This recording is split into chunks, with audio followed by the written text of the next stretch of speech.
द्वेष करणार नाही तर त्याला माझा शिष्य होता येणार नाही. फार कडक शब्दात सांगितलेलं आहे. द्वेष करणार नाही म्हणजे हेट. त्याचा अर्थ नंतर पुढे समजावून सांगते. जो कोणी स्वतःचा वधस्तंभ घेऊन माझ्या मागे येत नाही त्याला माझा शिष्य होता येत नाही. दोन गोष्टी सांगितल्या. तुमच्यामध्ये असा कोण आहे की त्याला बुरुज बांधण्यासाठी इच्छा असता तो अगोदर बसून व खर्चाचा अंदाज करून आपल्याजवळ तो पुरा करण्या इतकी ऐपत आहे की नाही हे पाहत नाही? तर कदाचित पाया घातल्यावर त्याला जर तो पुरा करता आला नाही तर पाहणारे सर्व लोक त्याचा उपहास करून म्हणतील, हा मनुष्य बांधू लागला खरा परंतु याला तो पुरा करता आला नाही. डिसेबलच्या शिष्याच्या बाबतीत परमेश्वर सांगत आहे. अथवा असा कोण राजा आहे की तो दुसरा राजा बरोबर लढाईत सामना करण्यास निघाला असता अगोदर बसून विचार करत नाही, जो 20,000 घेऊन माझ्यावर येतो त्याच्यावर मला 10,000 जाता येईल का? जर जाता येत नसेल तर तो दूर आहे. तो वकिलास पाठवून सलोख्याचे बोलणे करेल. म्हणून त्याचप्रमाणे तुम्हापैकी जो कोणी आपल्या सर्वस्वाचा त्याग करत नाही त्याला माझा शिष्य होता येणार नाही. पुष्कळ गोष्टी परमेश्वराने या ठिकाणी सांगितलेल्या. आपण त्या पुढे 3 विभागामध्ये पाहणार आहोत. योहान्याचा 8वा अध्याय 31वा वचन. योहान्याचा 8वा अध्याय 31वा वचन. ज्या यहुद्यांनी त्याच्यावर विश्वास ठेवला होता त्यांना येशू म्हणाला, तुम्ही माझ्या वचनात राहिला तर खरोखर माझे शिष्य व्हाल. तुम्ही जर माझ्या वचनात राहिला तर खरोखर माझे शिष्य व्हाल. आता डिसेबल म्हणजे अनुयायी म्हणजे शिष्य म्हणजे काय?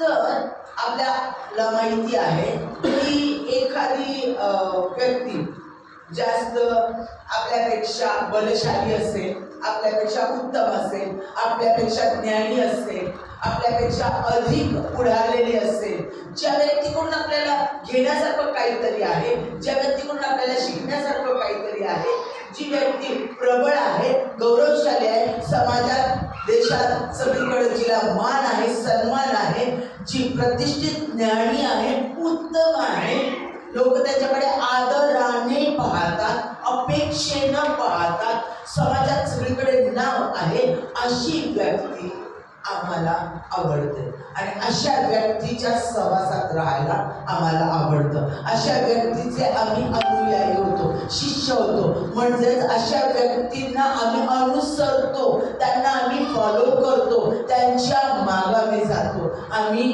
ते जसे आहे तसे बनण्यासाठी, शिकण्यासाठी आम्ही त्यांच्या सहवासात वेळ घालवतो, त्यांच्या सानिध्यात राहण्याचा प्रयत्न करतो. त्याला म्हणतात शिष्य किंवा अनुयायी. म्हणजेच उत्तम व्यक्ती, सद्गुणाने भरलेली व्यक्ती, काहीतरी त्या व्यक्तीकडे खास काहीतरी आहे, उत्तम काहीतरी आहे जे माझ्याकडे नाही आहे पण मला ते हवं आहे.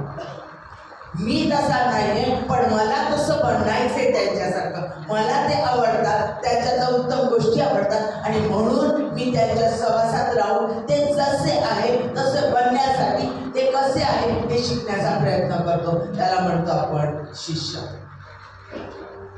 मग त्या एक आपल्याला त्या व्यक्तीच्या संगती राहून एक वेगळी आयडेंटिटी, एक वेगळं स्वरूप, एक वेगळं नाव, एक वेगळं व्यक्तिमत्व मिळेल अशी अपेक्षा त्या अनुयायाची किंवा त्या शिष्याची किंवा त्या डिसेबलची असते. आणि म्हणून ते त्याला आपला गुरु, आपला टीचर, आपला शिकवणारा म्हणून त्याला स्वीकारतात आणि त्याच्या सारखं वागण्यासाठी त्याच्या सानिध्यात राहतात.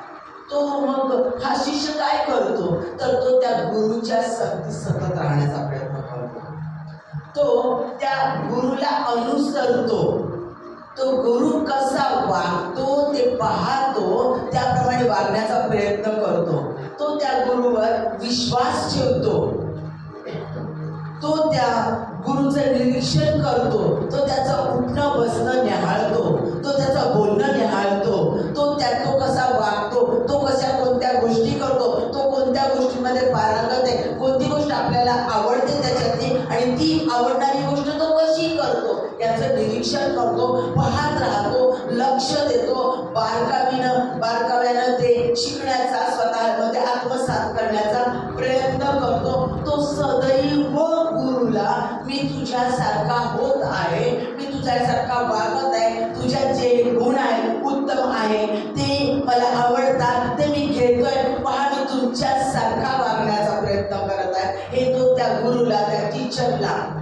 दाखवण्याचा प्रयत्न करतो.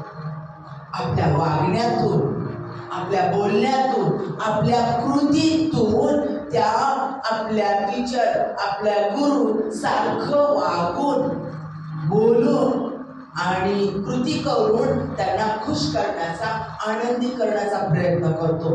त्या गुरुवर तो विश्वास ठेवतो. त्याचा प्रत्येक गोष्टीकडे तो बारकावेनं लक्ष देतो. जो जेवढा होईल तेवढं त्या टीचरच्या, त्या गुरुच्या सानिध्यात राहण्याचा तो प्रयत्न करतो. त्याच्या प्रत्येक शब्दाला तो मान देतो. त्याचा प्रत्येक आदर्श पाळण्याचा प्रयत्न करतो. तो जे जे शिकवत ते कटाक्षाने ऐकतो आणि जेवढा प्रयत्न करता येईल तेवढं ते दोहरण्याचा, त्याचं रिव्हिजन करण्याचा, ते परत आणि परत आठवण्याचा तो प्रयत्न करत असतो. आणि तो आपल्या गुरुला, आपल्या टीचरला समर्पित होतो. पूर्णपणे त्याच्या हातात देतो. गुरु तुला हवं तसं मला बनव. शिक्षकांच्या हातामध्ये तो विद्यार्थी देतो स्वतःला, की मला तुला जसं हवं तसं मला कर. पूर्णपणे सबमिसिव्ह होतो, समर्पित होतो आणि त्याच्या प्रत्येक आज्ञेचं पालन करण्याचा प्रयत्न करतो. हा शिक्षक, हा गुरुचा म्हणजे अनुयायी म्हणजे डिसेबल, त्या गुरुचा दुसरा नमुना बनायचा प्रयत्न करतो. जसा आपला गुरु आहे तसाच एक वेगळा आपला नमुना तयार करण्याचा प्रयत्न करतो. आपण बघतो समाजामध्ये सतार वाजवणारा असेल, सतार वाजवणारा असेल किंवा फ्लूट वाजवणारा असेल, तबला वाजवणारा असेल, तर ते त्या वादकाचे शिष्य होतात. बरोबर आहे. आणि ते त्याचा सतार तो कसा वाजवतोय, त्याचं शिक्षण कसा देतोय, तो त्याचं कसं काय काय ज्ञान आहे, त्याची कला कशी आहे, तो त्याच्यासाठी किती वेळ देतो, सगळ्या गोष्टी तो आत्मसात करतो आणि तो सतार वादक होण्याचा प्रयत्न करतो. म्हणजे जो आपला गुरु सतार वादक आहे त्याच्यासारखा तो सतार वादक होतो. असं होत नाहीये. सतार वाजवणारा आपला गुरु स्वीकारलाय आणि तो त्याच्यासमोर जाऊन तबला वाजवत बसेल किंवा फ्लूट वाजवत बसेल, असं होणार नाही. जसा तो गुरु आहे, जे त्या गुरुमध्ये गुण आहे, जे त्याला आवडलेले आहे, जसं त्याला त्या गुरुसारखं जे त्याचं व्यक्तिमत्व, जे त्याच्या गोष्टी वैशिष्ट्य स्वीकारायचे आहे, त्याच गुरुकडे तो जातो आणि त्याच गुरुसारखं तसाच तो शिकतो आणि तसाच तो करतो. नर्तक असेल गुरु तर ते नर्तकच त्याचा शिष्य बनणार. तबला वाजवणारा असेल तर तबला वाजवणाराच बनणार. स्पोकन इंग्लिशचा क्लास लावलेला असेल तर ती व्यक्ती जपानीज नाही शिकणार, तर त्या व्यक्तीकडे जाऊन इंग्लिशच शिकणार. जसं आपला गुरु बोलतो इंग्लिशमध्ये, तेच तशाच पद्धतीने तो करण्याचा, बोलण्याचा, वागण्याचा प्रयत्न करणार. इथे तर येशू ख्रिस्त सांगतो की तुम्ही माझ्यासारखे व्हा. माझ्यासारखे कडक शब्दात त्यांना सांगितलं, माझा शिष्य कसा असावा, माझा अनुयायी कसा असावा. येशू ख्रिस्ताचे शिष्य म्हणजे मत्तयाचा 10:38 मध्ये सांगितलंय, आणि जो आपला वधस्तंभ घेऊन माझ्याकडे येत नाही तो मला योग्य नाही. जो वधस्तंभ घेऊन माझ्याकडे येत नाही. आणि आता आपण लूक ह्याच्यामध्ये वाचलेला आहे, लूक याचा अध्याय वाचलेला आहे आणि त्याच्यामध्ये आपल्याला माहिती आहे लूक याचा 14वा अध्याय 25 ते 33 आपण वाचलं आणि त्याच्यामध्ये स्पष्ट शब्दामध्ये सांगितलेलं आहे की शिष्य माझा अनुयायी कसा असेल तर तो माझा अनुयायी होऊ शकतो, नाहीतर माझा तो शिष्य होऊ शकत नाही. या ठिकाणी देखील लूक याचा 9वा अध्याय 23-24 आपण वाचत आहोत. त्याने सर्वांस म्हटले, जर कोणी माझ्या मागे येऊ पाहतो तर त्याने आत्मत्याग करावा, स्वतःच्या आत्म्याचा त्याग करावा व दररोज स्वतःचा वधस्तंभ घेऊन मला अनुसरावे. जो कोणी आपला जीव वाचू पाहतो, स्वतःवर प्रेम करतो, आपला जीव वाचू पाहतो, तो त्याला मुकेल, तो त्याला गमवेल. परंतु जो कोणी माझ्याकरता आपल्या जीवास मुकेल तो स्वतःला वाचवेल. स्पष्ट परमेश्वराने येशू ख्रिस्तानं सांगितलेलं आहे. हे त्याच्या मुखातले शब्द आहेत आणि त्यानं स्पष्ट सांगितलेलं आहे की त्याचा अनुयायी, त्याचा डिसेबल, त्याचा शिष्य हा स्वतःचा नकार करणारा, त्याचा वधस्तंभ घेऊन चालणारा आणि जगातल्या ज्या गोष्टी आहेत त्या सगळ्या गोष्टींचा नकार करणारा, त्याला अनुसरणारा असला पाहिजे. आता याच्यामध्ये आपण जे लूक बघितलंय 14वा अध्याय, त्याच्यामध्ये 3 कंडिशन्स दिलेल्या आहेत. आपण त्या 3 कंडिशन्स पाहणार आहोत. पहिली कंडिशन आहे परमेश्वराला प्रथम स्थान. म्हणजे जे आपण आत्ता वाचलेलं आहे त्याच्यानुसार त्याचा सार आपण पाहणार आहोत. तर त्याच्यामध्ये काय सांगितलेलं आहे वचनानुसार की प्रथम परमेश्वराला स्थान. जर तो परमेश्वराचा येशू ख्रिस्ताचा शिष्य आहे, अनुसरतोय, येशू ख्रिस्ताला अनुसरतोय, येशू ख्रिस्तासारखं होण्याचा प्रयत्न करतो, तर त्यानं स्वतःचा नकार केला पाहिजे. स्वतः प्रथम स्थान परमेश्वराला दिलं पाहिजे. प्रथम स्थान परमेश्वराला, येशू ख्रिस्ताला परमेश्वरानं मिशन पूर्ण करण्यासाठी स्वर्गीय पित्याने पाठवलं. त्यानं स्वर्ग सोडला, त्यानं त्याचं कोझी लाईफ सोडलं, आनंददायी सन्मानाचं जीवन, स्वर्गाचं स्थान, दैवत्वाचं स्थान त्यानं तिथंच ठेवलं आणि तो मानव झाला. त्यानं पाठवल्यावर तो आला आणि जे मिशन सांगितलं, जे कार्य सांगितलेलं होतं की मानवासाठी प्राण देणं, तिसऱ्या दिवशी परत उठणं आणि स्वर्गात चढणं, मृत्यूची नांगी तोडणं आणि परमेश्वरासंगती तुटलेला संबंध परत जोडून देणं, हे त्याला काम जे सांगितलं होतं ते काम त्यानं पूर्ण केलं. त्यानं स्वतःचा कोणताही विचार केला नाही. आपण वधस्तंभावरचे शब्द ऐकतो, हे बाबा तू माझा त्याग का केलास. त्यानं आपल्या स्वर्गीय पित्याचा त्याग केलेला, पित्यापासून दुरावलेला, सगळ्या गोष्टीच्या अनुभवातून तो केला. कारण त्यानं आपलं स्वतःचं जीवन शिष्यांच्या समोर आणि ऐकणाऱ्या प्रत्येक व्यक्तीच्या समोर आणि पूर्ण जगासमोर त्यानं आपलं जीवन हे एक आदर्श म्हणून ठेवलं की तुम्ही शिष्य म्हणून कसे असाल. म्हणून तो होतं तुम्ही माझ्यासारखं व्हा. त्यानं कुणाचाही सांगितलं, मोशे सारखं व्हा, दाविदा सारखं व्हा, सलोमन सारखं व्हा किंवा दुसऱ्या कोणत्याही देवाच्या सेवकाचा अब्रामासारखं व्हा म्हटला नाही, तर तो म्हटला माझ्यासारखं तुम्ही व्हा. त्यानं स्वतःसारखं म्हणजे देवासारखं त्याने आपल्याला व्हायला लावलेलं आहे. प्रथम स्थान परमेश्वराला. स्पष्ट वचनात सांगितलं, जो आपल्या आई वडिलांचा, बहीण भावंडांचा, आपल्या पत्नीचा, पतीचा सगळ्यांचा द्वेष करतो, परमेश्वर सांगतो जो द्वेष करत नाही तो मला योग्य नाही माझ्या कार्यासाठी, तो द्वेष करायला सांगतो. हिब्रूमध्ये सांगितलेलं आहे, स्पष्ट त्याचं ट्रान्सलेशन असं आहे की हिब्रूमध्ये सांगितलेलं आहे की आपल्या त्याचा नकार करणे देवाच्या समोर आधी प्रथम स्थान परमेश्वराला देणे त्यांना नाही. म्हणजे पतीनं प्रथम स्थान पत्नीपेक्षा आधी देवाला दिलं पाहिजे. पत्नीनं परमेश्वराला प्रथम स्थान दिलं पाहिजे पतीपेक्षा. लेकरांनी आई वडिलांच्या आधी परमेश्वराला प्रथम स्थान, मग आई वडिलांना. आमच्या जगातली किती प्रिय व्यक्ती, आपले बहीण भावंड कोणी असू दे, आधी प्रथम स्थान परमेश्वराला, मग त्या व्यक्तीला. माझ्या प्रियांनो, आम्हाला परमेश्वरानं पैसा, वैभव, पती पत्नी, लेकरं, बहीण भावंड, मित्र परिवार, आमचं काम, आमचा जॉब, आमचं एज्युकेशन, सौंदर्य, व्यक्तिमत्व, हे सगळ्या गोष्टी दिलेल्या आहेत. कारण पाहिजे त्या गोष्टी परमेश्वर आम्ही प्रार्थना करतो तशा पद्धतीने देतो. प्रार्थना करण्याच्या आधीही तो काही गोष्टी आम्हाला देतो. पण या त्याने दिलेले आशीर्वाद आहेत आणि या आशीर्वादांना आम्ही देवाचं स्थान देतो. चर्चमध्ये बसलं नाही, आज माझा नवरा गेला नाही, आज त्याच्यात माझी वाद झाली, तुम्ही जाऊन चांगला स्वयंपाक करा, मध्ये खुश होतो, मध्ये आनंद. इथं देवाचं वचन मला काय सांग नाही, माझा बॉस चिडलेला आहे, मी प्रार्थना करतो देवाकडं की तो चांगला झाला पाहिजे, त्याने माझ्यावर जीव केला पाहिजे, त्याने माझा सन्मान केला पाहिजे, त्याने माझा पगार वाढवला पाहिजे, नाही मला घराचे हप्ते द्यायचे, घराचं कर्ज फेडायचं, मी पास्टरला सांगणार प्रार्थना आधी त्याच्यासाठी नाही, माझी प्रार्थना ऐकली गेली पाहिजे. वचन चाललंय, माझ्या डोक्यात चाललंय, नाही नाही नाही नाही, शेजारचे त्रास देतात ते निघून गेलं पाहिजे, माझं ते कोर्टाचं मॅटर आहे ते आजच फिनिश झालं पाहिजे, घराचे प्रॉब्लेम्स आहेत ते आज सॉल्व्ह व्हायला पाहिजे, परमिशन करायला पाहिजे, तेव्हा मी तुझ्याकडे तेच मागते, परमिशन तुझ्याकडे. मी काय करते? कशासाठी आले मंदिरात?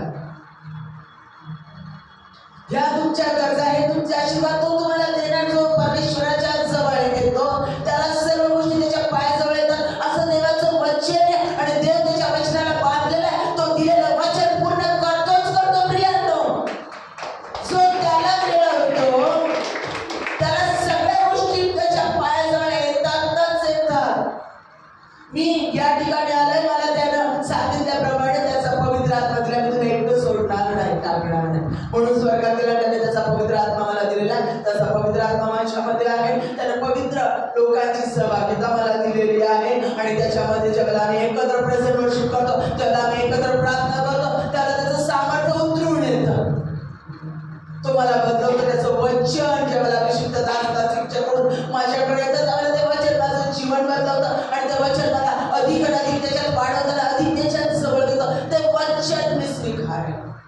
त्याच्या प्रेझेंट वर्शिप मध्ये जीव ओतून मी प्रेझेंट वर्शिप करेन. कारण या तो पवित्र देव, राजाचा राजा, त्याच्या समोर मी उभं राहत आहे.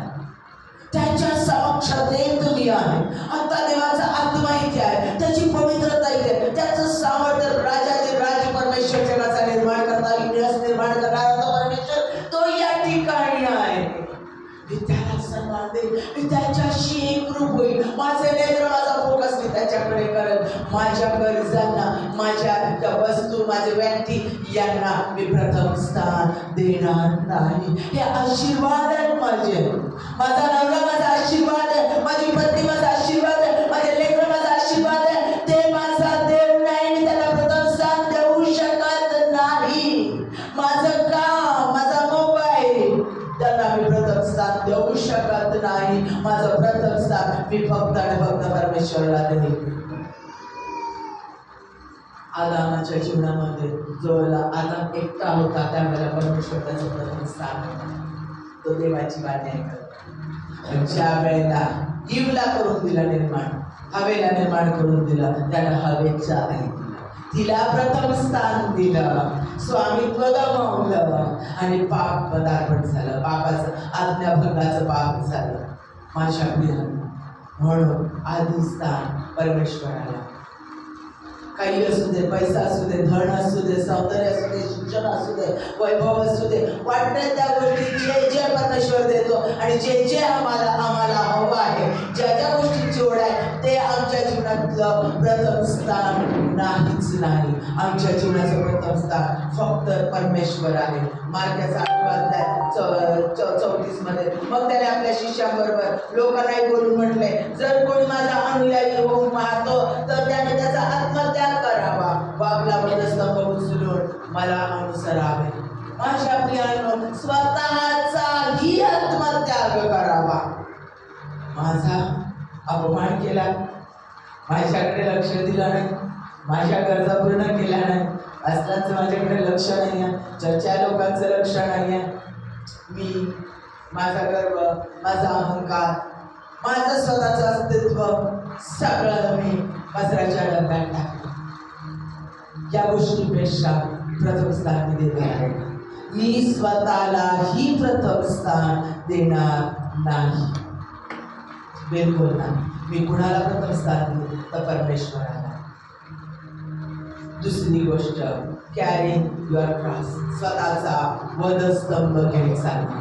त्याचा दिसत आहे कसा, अट काय सांगितले, तो परमेश्वराचा वधस्तंभ घेऊन चालणे. परमेश्वराचा वधस्तंभ घेऊन चालणे म्हणजे स्वतःचा नकार करणे, स्वतःचा नकार करणे. गलती 2:20 मध्ये म्हटलंय, पाऊल म्हणतो स्पष्टपणे, मी जगत नाही तर ख्रिस्त माझ्या ठाई जगतो. मी जगत नाही तर ख्रिस्त माझ्यासाठी ठाई जगतो. मला त्याच्यासारखं व्हायचं आहे. त्याने स्वतःचं जीवन दिलं, सर्वस्व सोडलं आणि देवाची इच्छा योहान 15 आपण पाहिलेलं आहे. तो फक्त काय म्हटला की पिता माझ्यात राहतो, मी पित्यात राहतो आणि पिता जे सांगत तेच मी करतो, त्याच्या आज्ञेचं पालन करतो. स्वतःची इच्छा नाही तर परमेश्वराची इच्छा पूर्णत्वास जाऊ दे. मग मी क्रॉस घेऊन चालतो, वधस्तंभ घेऊन चालतो, म्हणजे माझी इच्छा नाही तर परमेश्वराची इच्छा पूर्णत्वास जाऊ दे. माझ्या स्वचा नकार, माझा गर्व, माझा अहंकार, माझा मीपणा, माझ्या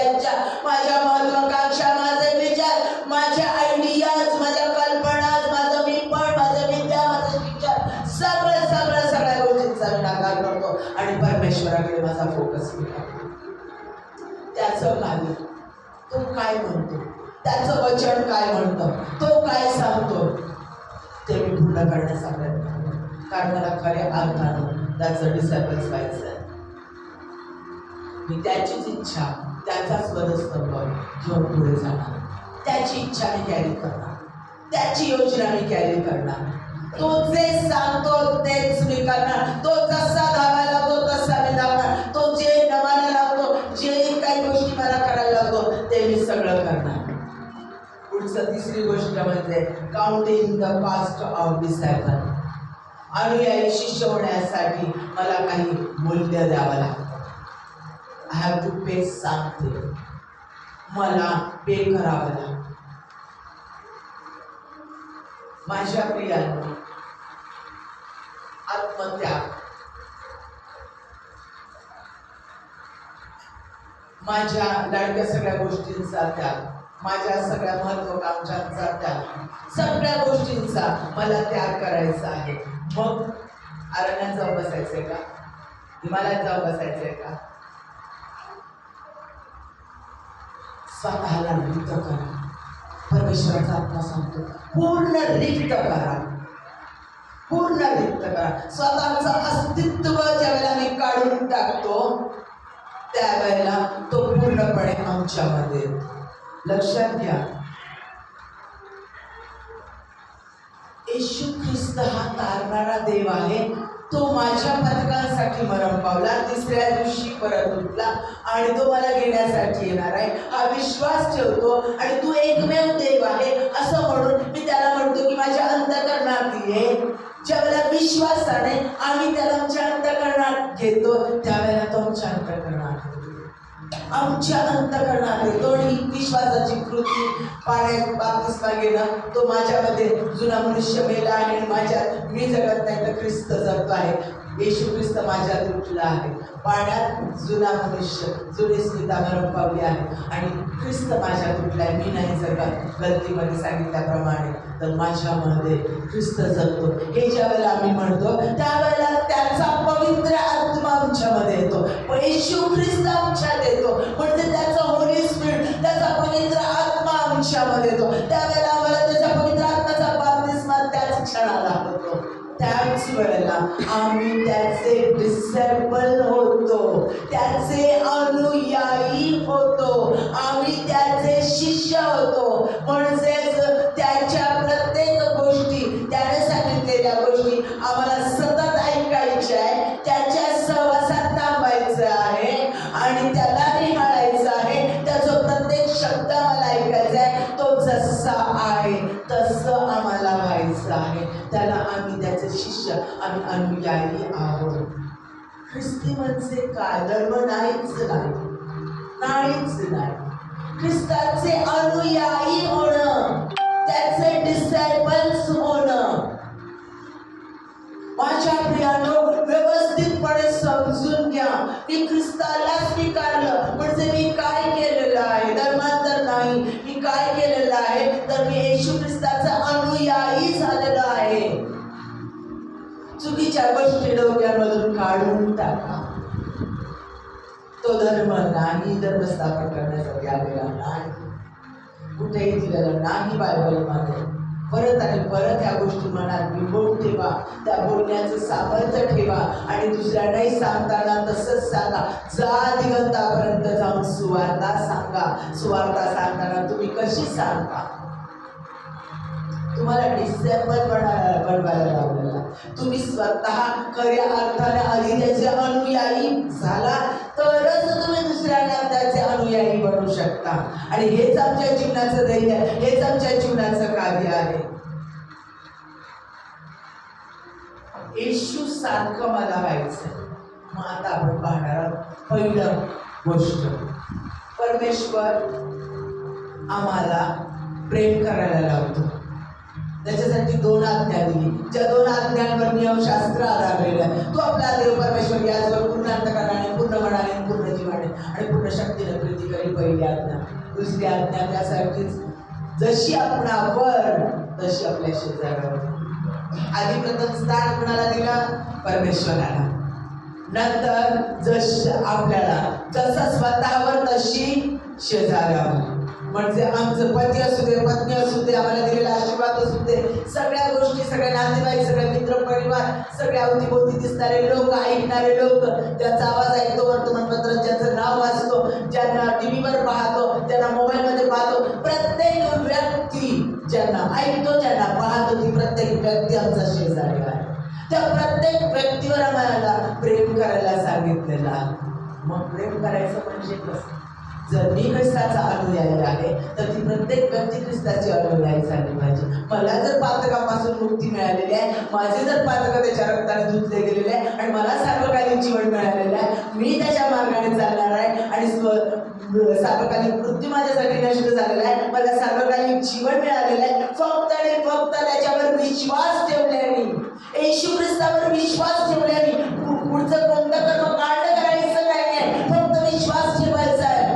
आणि विश्वासानं इतक्या अद्भुत गोष्टी, इतका महत्कृत्य आणि एवढ्या मोठे आशीर्वाद मला प्राप्त होणार आहे. देवाचं लेकरं होण्याचा अधिकार, जे तुम्ही पृथ्वीवर बांधाल ते स्वर्गात बांधलं जाईल, जे पृथ्वीवर मोकळं करायला शिक्षण ते स्वर्गात मोकळं केलं जाईल. इतके मोठे आशीर्वाद मला प्राप्त होणार आहे. सैतानावर अधिकार, दुष्ट सत्ता, सैतानी सत्तांवर येशूच्या नावात अधिकार गाजवण्याचा अधिकार मला प्राप्त होणार आहे. सत्ता गाजवण्याचा अधिकार मला प्राप्त होणार आहे. हे जर मला सगळं प्राप्त होत आहे तर या गोष्टी मी इतरांना जाऊन सांगितल्या पाहिजे, म्हणजे मी त्यांच्यावर प्रेम करतो आणि त्यांना त्या गोष्टी मिळाव्यात. काही त्यांचा अविश्वास असेल, घमंड असेल, गर्व असेल, मीपण असेल, चुकीच्या कल्पना असेल, चुकीचे विचार असेल, चुकीच्या गोष्टींची अपेक्षा असेल, चुकीचे विश्वास, चुकीचा बिलीफ असेल, तर मी ते येशूच्या नावात तोडलं पाहिजे, बांधलं पाहिजे, नष्ट केलं पाहिजे. कारण ते मला अधिकार मिळालेले आहेत. येशू ख्रिस्ताने ते अधिकार दिलेले आहेत. मी त्याच्यासाठी सतत प्रार्थना केली पाहिजे, म्हणजे मी खऱ्या अर्थाने प्रेम केलं पाहिजे. काय सांगितलं? जर तुम्ही येशू ख्रिस्ताचे शिष्य असाल तर तुम्ही या 2 आज्ञा पाळा. आपला देव परमेश्वर याजवळ पूर्ण अंतःकरणाने, पूर्ण जीवाने, पूर्ण मनाने, पूर्ण शक्तीने. प्रथम स्थानी परमेश्वर आहे. दुसरं, मी त्यांनी सांगितलेली आज्ञा, लोकांवर प्रेम कर, शेजाऱ्यावर प्रेम कर. माझी प्रेमाची व्याख्या अशी असली पाहिजे. तिसरी, योहान्याचा 13वा अध्याय 34 ते 35. मी तुम्हाला नवी आज्ञा देतो की तुम्ही एकमेकांवर प्रीती करावी. जशी मी तुमच्यावर प्रीती केली तशी तुम्ही एकमेकांवर प्रीती करावी. तुमची एकमेकांवर प्रीती असली म्हणजे त्यावरून सर्व ओळखतील की तुम्ही माझे शिष्य आहात. स्पष्ट देवाचं वचन सांगतं. देवाचं वचन सांगतं, जर तुम्ही एकमेकांवर प्रीती करत नसाल, क्षमा करत नसाल, एकमेकांना साठी प्रार्थना करत नसाल, त्यांना येशू ख्रिस्त कळावा, परमेश्वराचे ते अनुयायी व्हावे, सार्वकालिक मृत्यू त्यांच्या जीवनातला नष्ट व्हावा, त्यांना सार्वकालिक जीवन प्राप्त व्हावं, पुनरुत्थान प्राप्त व्हावं. हे जर तुमच्या अंतःकरणात इच्छा निर्माण होत नसेल आणि त्यासाठी तुम्ही प्रार्थना करत नसाल, प्रयत्न करत नसाल, तर तुम्ही प्रेम करत नाही. म्हणजे तुम्ही शांत बसाल का प्रिया? जर तुम्ही त्याचे शिष्य आहात तर तुम्ही शांत बसणार नाही, तुम्ही बेचैन व्हाल, तुम्ही अस्वस्थ व्हाल. जोपर्यंत तुमच्या शेजाऱ्यांवर प्रेम करत नाही तोपर्यंत तुम्ही अस्वस्थ व्हाल. वसिलाई मधून बाहेर या.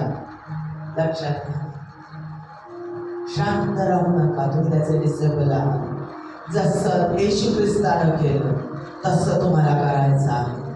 तुम्ही एक मिनिटही उसंत झाली पाहिजे. कारण किती लोक तुमच्या सहवासात येतात मोबाईलच्या द्वारे,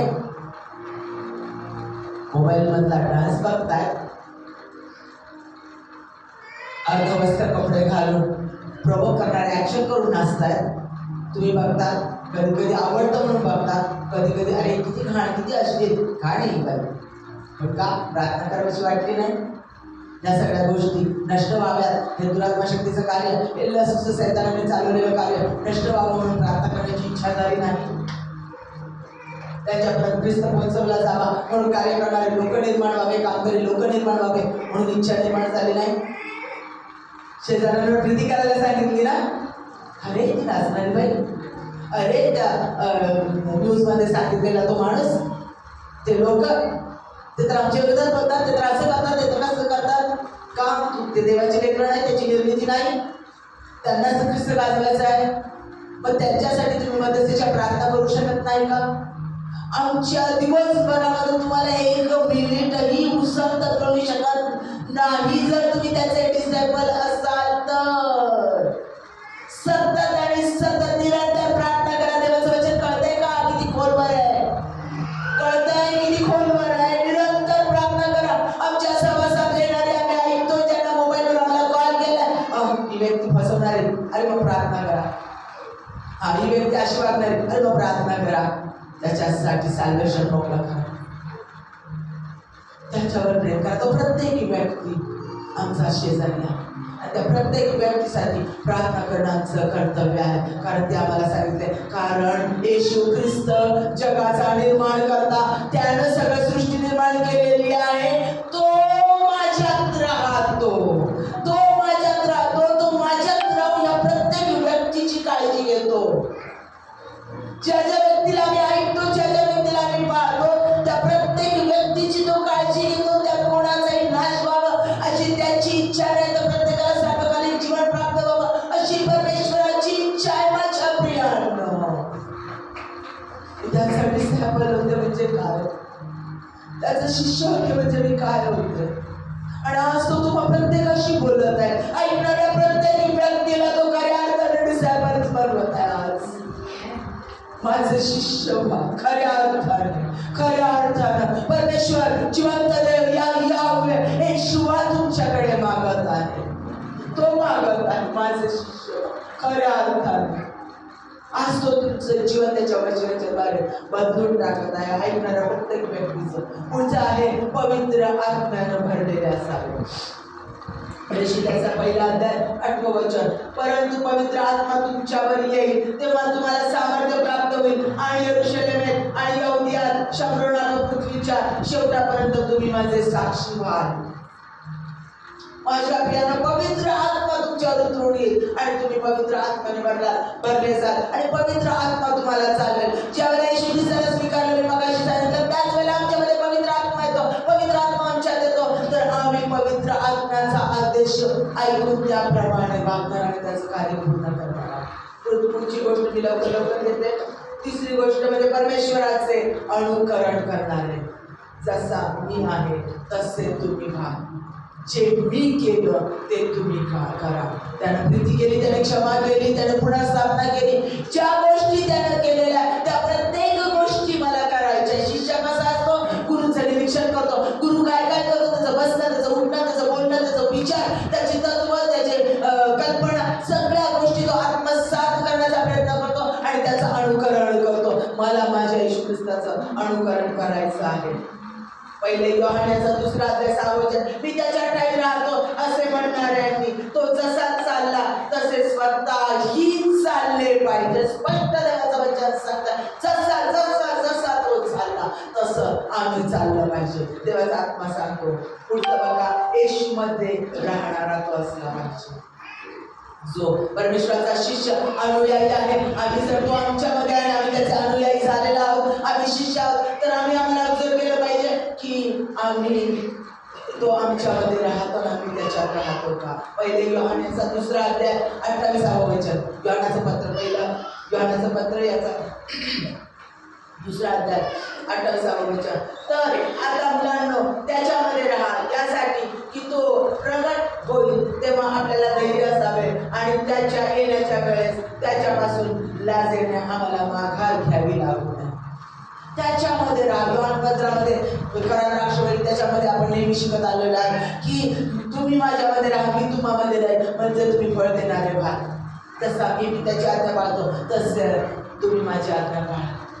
माझ्या प्रियांनो, या ठिकाणी आपल्याला सांगत आहे की जर मी माझ्या परमेश्वरामध्ये राहिलं तर मला शेवटच्या दिवसामध्ये मला त्याच्यासमोर लाजेने पुढे यावं लागणार नाही, तर मला अभिमानाला आनंदाने त्याच्या समोर उभं राहील. पुढचं म्हणजे वचनामध्ये राहणारा, त्याचा अनुयायी, त्याचा शिष्य हा वचनात राहणारा, वचनात मुळावलेला, दृढ असलेला असावा.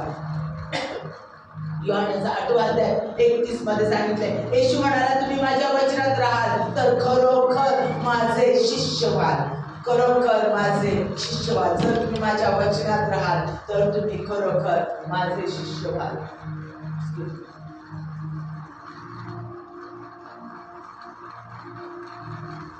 तुम्ही जर माझ्या वचनात राहाल तर तुम्ही माझे शिष्य व्हाल. माझ्या प्रियानो, येशू हा वचन आहे, तो शब्द आहे. तो शब्द योहान 1:1, योहान पूर्ण पहिला अध्याय घरी गेल्यानंतर शुभवर्तमान योहान मनापासून वाचा, 7-8 वेळेला वाचा. पाठ करता आला तर पाठ करून ठेवा. तो शब्द तो आम्हासाठी देही झाला. तो शब्द लिहिलेला शब्द बाहेर जीवन शब्द येशू ख्रिस्त. या शब्दात सामर्थ्य आहे. हे जिवंत वचन आहे. हे वचन कार्य केल्याशिवाय परत पाठीमागे येत नाही. यशायाचा 55 अध्याय 11व्या वचनात सांगितलेलं आहे की माझं वचन कार्य केल्याशिवाय परत पाठीमागे येत नाही. ते कार्य करतं. गणना 23 मध्ये सांगितलंय, पण मी परमेश्वर आहे, मनुष्य नाही की खोटं बोलावं. मी जे बोलतो ते पूर्ण करतो. मग त्याचं प्रत्येक वचन तो पूर्ण करणारा देव आहे. ते प्रत्येक वचन मी वाचणं गरजेचं आहे. ते वचन ऐकणं गरजेचं आहे. ते वचन प्रत्येक वेळेला मनन करणं, डोक्यामध्ये त्याचा विचार करणं, ते माझ्या जीवनाला बदलवतं आणि मला परत रूप करतं. मी ज्या वेळेला त्याचं वचन ज्यावेळेला माझ्यात राहतं त्यावेळेला मी त्याच्यात साकारतो. कारण हेच वचन आम्हाला शिकवतो तो कसा आहे. आम्हाला त्याला जवळून अनुभवायचं आहे, आम्हाला जवळून त्याला पाहायचं आहे. तो कसा आहे त्याच्यासारखा मला वागायचं आहे. गुरुसारखा शिष्य वागतो, गुरुच्या सानिध्यात राहतो, गुरुमध्ये वेळ घालवतो, गुरुचं निरीक्षण करतो. ते तुम्ही वचनातून त्याचं निरीक्षण करा. या वचनातून तुम्ही त्याला जाणून घ्या. त्याला वाचाल तर तुम्ही वाचाल, त्याच्या वचनाला वाचाल तर तुम्ही वाचाल. म्हणून परमेश्वराच्या वचनामध्ये जास्तीत जास्त राहा.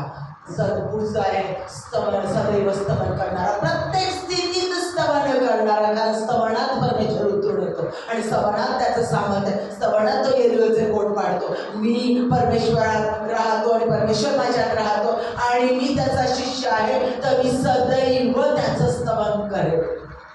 तो कोण आहे, तो काय करतो, तो किती अद्भुत सामर्थ्य करणारा, जेव्हा राफा, जेव्हा शालोम, जेव्हा निसी, आरोग्य देणारा देव, मनुष्य बदलणारा देव, परिस्थिती बदलणारा देव, तो कोण आहे. ते सदैव सदैव सतत आणि सतत मी बोलत राहणार आहे, स्तवन करत राहणार आहे, सतत सांगत राहणार आहे त्याचं कार्य काय आहे ते.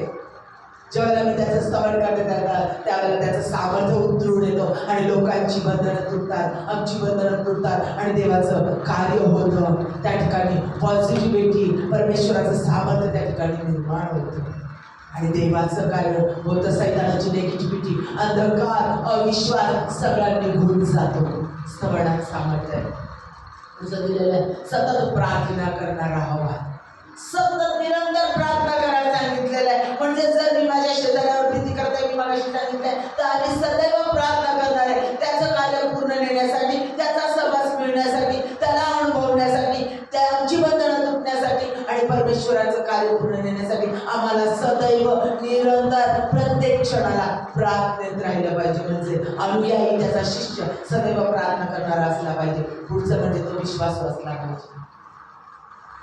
No matter what situation is, मला घेणं नाही काय सिच्युएशन, काय परिस्थिती आहे, मी सदैव परमेश्वरावर विश्वास ठेवेन.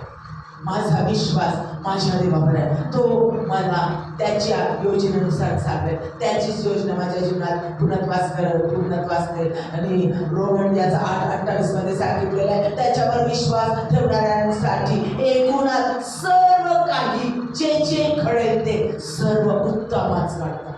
हा विश्वास मी ठेवेल. माझा बाप माझ्यासाठी उत्तमच करेल. लेकरांना बापाला भूक लागल्यानंतर भाकर मागितली तर धोंडा देणार नाही, मासा मागितला तर तो साप देणार नाही. हा माझा स्वर्गीय पिता आहे, मला बहुत करून उत्तमातलं उत्तम तो देईल, मी विश्वास ठेवेल. पुढचं म्हणजे फेलोशिप, पवित्र जनांची सहभागिता. सतत आणि सतत मला पवित्र जनांची सहभागिता मिळाली पाहिजे. जिथे दोघे किंवा तिघे माझ्या नावाने एकत्र येतात त्या ठिकाणी मी आहे.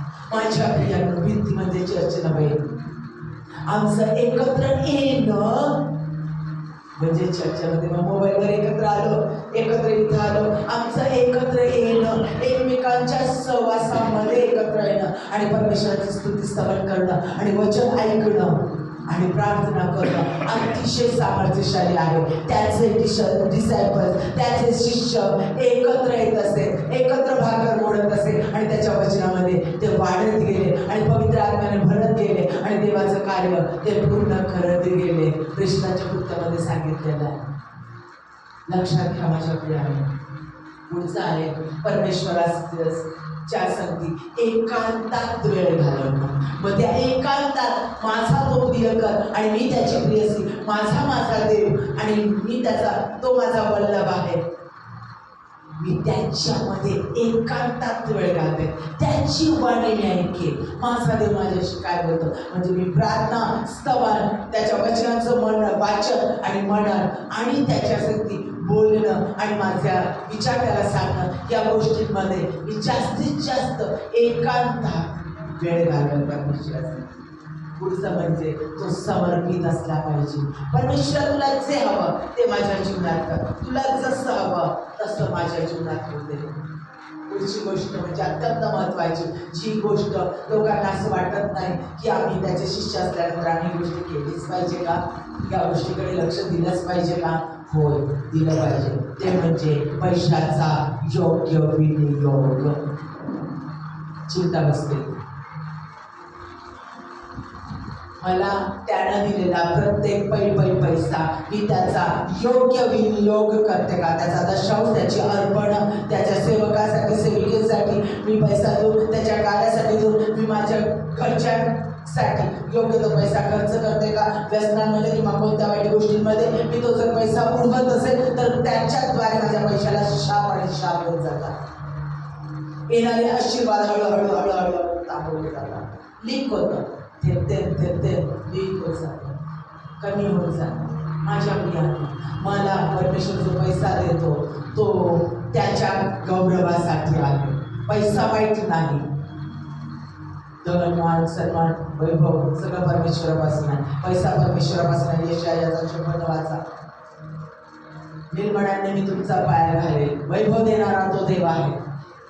पैसा, धन संपत्ती देणारा परमेश्वर आहे. परंतु जर त्या पैशाला मी माझा देव समजत असेल आणि त्या पैशावर प्रेम करत असेल आणि माझे लोक मी तोडत असेल, परमेश्वर ते मान्य करत नाही. शिवाय मी त्या पैशाचा विनियोग कसा करतो? डिसेंबर जर मी परमेश्वराचा आहे तर प्रत्येक पैशाचा विनियोग मी कसा करत आहे? सिगारेटमध्ये मी पैसा घालवलेला आहे, मी पाप केलेले खर्च आणलेला आहे. दारूमध्ये मी पैसा घालवलेला आहे, बाईमध्ये मी पैसा घालवलेला आहे, इतर त्या चुकीच्या गोष्टींमध्ये मी पैसा घालवलेला आहे, तर मी चूक करत आहे. लक्षात घ्या, माझ्या पैशाचा विनियोग योग्य रीतीने केला पाहिजे. विधवा जे रचले गाजले त्यांच्यासाठी खर्च करत आहे का? त्यांची भूक मी जाणत आहे का? त्यांची गरज मी जाणत आहे का? माझ्या प्रियानं, तो पोरगा 5 भाकरी आणि 2 मासे घेऊन तो आला घेऊन येशू ख्रिस्ताकडे, त्याच्या शिष्यांकडे. त्या शिष्यांकडे तो घेऊन आला का? तिथं एवढे 5,000 लोक होते. जर त्या पोराची आई त्याला देवाचं प्रवचन ऐकायला चाललाय, मेसेज ऐकायला चालला, संदेश ऐकायला चाललाय, दिवसभर लागणार आहे, किती वेळ लागणार माहिती नाही, जर शिदोरी घेऊन जा म्हणून जर ती त्याला 5 भाकरी 2 मासे देते, तर तिथं असणाऱ्या 5,000 कुणाकडे नव्हते का? त्यांनी त्यांचे डबे आणले नसतील का? शिदोरी आणली नसेल का? वाळवंट होते, डोंगरावर गेलेले होते, त्यांनी पण त्यांचं जेवण बरोबर आणलेलं असणार. पण कोणी येऊन दिलं का? नाही. हा मुलगा आला, त्यानं आपल्या 5 भाकरी आणि 2 मासे जे होते ते दिलं. आईनं खायला लावलेलं असणार. लाड म्हटलेलं आहे त्याच्याबद्दल. छोटासा पोरगा त्यांनी येऊन त्याचं होतं ते दिलं की जेणेकरून त्या ठिकाणी चमत्कार झाला आणि सगळ्यांना ते पुरवलं गेलं. परमेश्वराचं गौरव त्या ठिकाणी झालं. मग माझ्याकडे असणारं मी परमेश्वरासाठी देत आहे का? आणि देवाचं गौरव होण्यासाठी मी संधी देत आहे का? पुढचं म्हणजे 13वा म्हणजे सुवार्तेचं कार्य चालविणारा देवाचा सेवक असला पाहिजे. मत्तेयाचा 28 अध्याय 19 आणि 20 माझं तोंडपाठ असलं पाहिजे. जा पृथ्वीच्या दिगंतापर्यंत जाऊन सुवार्ता सांगा आणि त्यांना माझ्या पिता पुत्र पवित्र आत्म्यांना आसू येशूच्या नावात बाप्तिस्मा द्या, त्यांना माझे अनुयायी करा. बाप्तिस्मा देणं म्हणजे धर्मांतर करणं नव्हे, तर त्यांना येशू ख्रिस्ताचे शिष्य करणं, येशूत माझ्या अंतःकरणाने विश्वासावर येशू ख्रिस्ताला स्वीकारणं, हे शिकवणं, हे कार्य माझं आहे. आणि ते कार्य केल्याशिवाय मी शांत बसणार नाही. रिक्षात बसू दे, कुठेही जाऊ दे, परमेश्वर योग्य शब्द मला दे. कुणाच्या भावना न दुखावता, कारण माझा देव कुणाच्या भावना दुखवू देत नाही. कुणाच्याही धार्मिक भावना न दुखावता त्याची प्रीती दाखवून येशूचे अनुयायी शिकवणं काय आहे हे सांगणं आमचं काम आहे. तो सुवार्तेचं कार्य पुढे नेणारा असावा आणि सुवार्तेच्या कार्याला सपोर्ट करणारा असावा. काय कार्य करतात, काय ते पास्टर सांगतात, काय ते बोलतात, काय ते गाणं गातात, काय ते जाऊन इकडं हे बोलतात आणि तिकडं ते करतात. अरे काय त्यापेक्षा ते बघा ते लोक कसे करतात. नका बोलू, सपोर्ट करा, प्रत्येकाला सपोर्ट करा. जे देवाचं कार्य करतात, जे येशू ख्रिस्ताचं नाव सांगतात, त्या प्रत्येक जे येशू ख्रिस्ताचं गौरव करतात, जे येशू ख्रिस्ताचं नाव उंचावतात, ते त्याच्या गाण्याद्वारे असू दे, बोलण्याद्वारे असू दे, पुस्तक लिहिण्याच्याद्वारे असू दे, मेसेज टाकण्याच्याद्वारे असू दे, प्रार्थना करण्याच्याद्वारे असू दे, ज्या ज्या गोष्टीने येशू ख्रिस्ताचं गौरव होतं त्या प्रत्येक स्वार्थ करणाऱ्या व्यक्तीला सपोर्ट द्या. प्रार्थनेचा, प्रीतीचा, पैशाचा, मदतीचा, सगळ्या गोष्टींचा सपोर्ट द्या. देवाचा सेवक असाच असतो. आता लक्षात ठेवणार, देवाचा सेवक कसा असला पाहिजे. देवाचा डिसेपल्स, अनुयायी, शिष्य हा निर्भीड असला पाहिजे. तो सतत कार्य करणारा असला पाहिजे. तो परमेश्वराचं कार्य पुढे नेणारा, जे कार्य करतात त्यांना सपोर्ट करणारा असा असला पाहिजे. तो सदैव आत्मिक शस्त्र सामुग्री धारण करून युद्ध करणारा असला पाहिजे. तो सदैव प्रार्थनेत तत्पर असला पाहिजे. तो सदैव स्तवन करणारा असला पाहिजे. तो सदैव विश्वासात वाढणारा असला पाहिजे. वाढणारा, त्याच्या विश्वासात दिवसेंदिवस वाढ केलेली असणारा असला पाहिजे. तो ख्रिस्ताला परिधान केलेला, ख्रिस्त माझ्यात आणि मी ख्रिस्तामध्ये या विश्वासात जगणारा, ख्रिस्ताला परिधान करणारा असला पाहिजे. तो सदैव स्तवन करणारा असला पाहिजे. पवित्र आत्म्याने भरलेला असला पाहिजे. सदैव आनंदित असला पाहिजे. मी चर्चला येते, एकमेकांचे चेहरे बघायचा राहतो. 2 मिनिटं जरा चेहरे बघून बघा, कृपा करून बघा एकमेकांचे चेहरे. माझा चेहरा मी दुसऱ्यांना दाखवताना आनंदी आहे का? मी पास्टर माझ्या संगती बोलताय, देवाचं वचन सांगतात, माझा ख्रिस्ताचा आनंद आणि ख्रिस्ताचं सामर्थ्य आणि तो माझ्यात आहे. मी किती सामर्थ्यशाली आहे. परमेश्वर देवाचा देव तो माझ्यात राहतो, म्हणजेच मी स्पेशल आहे. किती मोठा आनंद आहे. तो आनंद माझ्या चेहऱ्यावर व्यक्त होतो का? प्रत्येक क्षणाला मी त्याचा डिसेंबर आहे, मी वेगळं केलेलं आहे. सगळ्यांमध्ये मी वेगळं आहे, मी खास आहे, मी खास आहे, स्पेशल आहे. हा आनंद माझ्या चेहऱ्यावर सदैव आहे का? तो दिसतोय का? त्याचे डिसेंबर, त्याचे सेवक, त्याचे शिष्य हे वेगळे असले पाहिजे. त्यांचा परमेश्वराचा तो आनंद, त्याची उपस्थिती हो तुमच्या शरीरात, तुमच्या अंतःकरणात, तुमच्या जीवनात, त्याची उपस्थिती. राज परमेश्वर जगाचा निर्माण करता, king of king and Lord of Lord, त्याची उपस्थिती तुमच्यात आहे. त्याचा सदैव आनंद तुमच्या चेहऱ्यावर झळकला पाहिजे. तुमच्या शब्दातून, तुमच्या स्तवनातून, तुमच्या बोलण्यातून तो सदैव दिसला पाहिजे लोकांना. देवाचा शिष्य हे रिस्टोर करणारे, पुनर्स्थापना करणारे, रिबिल्ड करणारे, पुनर्बांधणी करणारे असले पाहिजे आणि ख्रिस्तात वाढणारे असणारे पाहिजे आणि दुसऱ्यांना त्याच्या वचनात, त्याच्या सामर्थ्यात, त्याच्या प्रीतीत वाढवणारे असले पाहिजे. ते सांत्वन करणारे असले पाहिजे. त्याचे डिसायपल दुसऱ्याच्या दुःखांचं सांत्वन करणारे असले पाहिजे. ना की त्यांच्या चुका बघणारे, ना तर त्यांचे दोष. मी म्हणत होते त्यांना प्रार्थनेत, ऐकलं नाही माझं, दोष नका देऊ. करा प्रार्थना, सांगा त्यांना. परत किती वेळा सांगायचं चला चर्चला, ऐकत नाही. किती वेळा सांगायचं प्रार्थनेला या म्हणून, ऐकत नाही. प्रार्थना करा त्यांच्यासाठी, थांबू नका. तोच मी देणारे नाही तर उचलून धरणारे त्याचे दिसतच असते, कारण तो तसा आहे. म्हणजे ते आज्ञाधारक असले पाहिजे, चिकाटीनं कार्य करणारे असले पाहिजे आणि ध्येयानं पेटलेले असले पाहिजे. ज्यांना गुडघ्यावर येता येईल त्यांनी गुडघ्यावर या. आपले डोळे बंद करा, आपले दोन्ही हात वरती करा आणि परमेश्वराच्या हातात स्वतःला सोपवा आणि म्हणा, परमेश्वरा खरोखर मी तुझा वधस्तंभ घेऊन स्वतःचा नकार करून तुलाच उंचावणार असं मी झालं पाहिजे. आज मला स्पर्श कर. मी माझ्या स्वतः नकार करू, कुणावर मी तुझ्यापेक्षा जास्त प्रीती करणार नाही. मी आता फक्त तुझ्यासाठी जगेल. मी खरा शिष्यामुळे कोणता विचार करणार नाही. आमेन, आमेन. मला परत मागायला मिळायची गरज लागणार नाही.